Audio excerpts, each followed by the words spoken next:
ليسانس دراسات اسلاميه. ليسانس ايه؟ ليسانس دراسات اسلاميه من جامعه دسوق، كليه دسوق. خريج دراسات اسلاميه. اه. دسوق كفر الشيخ؟ انا من البحيره. بحيره. اه. انت متجوز ولا لسه؟ متجوز مع واد وبنت هناك ولا هنا؟ في البحيره. بحيره؟ اه. بتروح لهم كل قد ايه بقى؟ انا كل شهر، كل 40 يوم. اخر مره كنت مع عيالك امتى؟ من اسبوع كده. اسبوع؟ اه. اسبوع. اه. عندك قلت لي ايه؟ واد وبنت. مين الكبير فيهم؟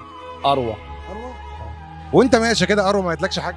قالت لي والله لسه إيه؟ من ساعه كده انا عايز عيد ميلاد يا بابا. عايز عيد ميلاد؟ اه، عيد ميلادها في شهر واحد. قلت لها اما اجي بقى ان شاء الله. تعمل لي عيد ميلاد ان شاء الله باذن الله ان شاء الله. طب انا هسالك سؤال، السؤال ده جايزته الاروى. تمام تمام. بما ان عيد ميلادها قرب. الله يكرمك. سؤال سهل. تمام. عايزين نعرف منك آية في القرآن الكريم ذكر فيها اسم مسجدين. سبحان الذي اسرى بعبده ليلا من المسجد الحرام الى المسجد الاقصى الذي باركنا فيه. برافو عليك. حبيبي قلبي. دي هديتنا الأروى. تسلم يا غالي. وكل سنة وانت طيبة يا أروى، كل الناس في الكومنتات تكتب لها كل سنة وانت طيبة. شكرا أنا جزيلا. مبسوط والله انت سمعت معايا. الله يكرمك يا باشا. بس أنا برضه عايز أعرف أنت طموحاتك إيه في الشغل بتاعك؟ والله طموحات ان ربنا يرضينا وخلاص ويبارك لنا برزق هنا بالحلال وخلاص. هنعمله طيب. فكرتش تعمل تيك توك كده شبه الناس اللي بتعمل؟ لا والله ما فكرتش. إيه يا عم؟ ماليش في الحاجات دي والله. الموضوع ده بيدخل فلوس حلوة. والله الحمد لله ماليش في الحاجات دي. انا شغال في المجالات معايا اكسسوار، بشتغل في براندات عاليه، باورات بنك عاليه وشواحن وسماعات. ما بشتغلش غير حاجه كده اي كلام. اسمك إيه؟ اسمي خميس. يا عم خميس. اي يا حبيبي. تيك توك الناس دلوقتي شغالة يا عم خميس. حلو يعني. الحمد لله يا باشا. الحمد لله. شغالين ودخلوا فلوس حلو. اللهم لك الحمد يا يا رب. عم 200 جنيه اللي أنت بتاخدها. حبيبي يا باشا. يا عم بس اسمع مني. الله يكرمك. الناس شغالة تيك توك بص مكسرة الدنيا. تسلم يا باشا. الله يكرمك. ماليش في المجال ده. بتدخل لهم في اللايف مثلا 30,000 و40,000 الله يكرمك يا باشا. سود والله ونمو. ماليه في المجال ده.